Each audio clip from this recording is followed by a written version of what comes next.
Hello everyone, a very warm welcome to you all.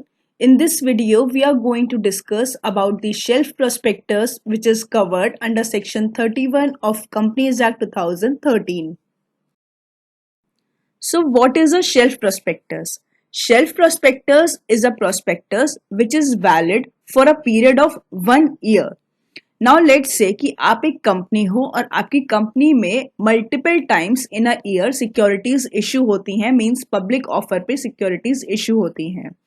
Now if I ask you to issue a prospectus for every public offer, you will end up wasting a lot of time, money, energy, resources in issuing the prospectus for every public offer. तो आपको बार बार prospectus issue ना करना पड़े, आपकी company को हर public offer के लिए बार बार prospectus issue ना करना पड़े, इसके लिए कंपनीज एक्ट में एक ऑप्शन है for issuing the prospectus only at the time of first offer of security.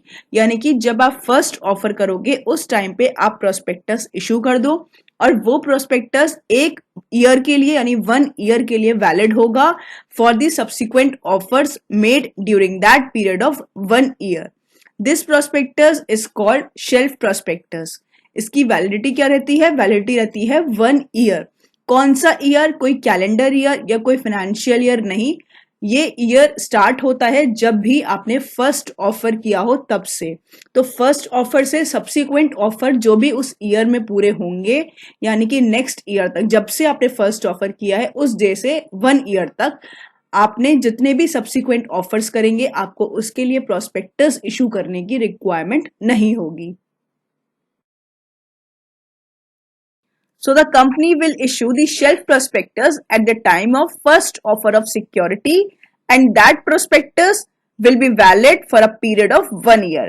उसके बाद कंपनी जो भी सब्सिक्वेंट ऑफर करती है, second, third, fourth and so on, जो भी सब्सिक्वेंट ऑफर्स करती है उसके लिए प्रोस्पेक्टस नहीं, वो इंफॉर्मेशन मेमोरेंडम इशू करती है और इस इंफॉर्मेशन मेमोरेंडम में कंपनी को इंफॉर्मेशन देनी होती है about the changes in the financial position, new charges created during the first, second, third, fourth offer of security.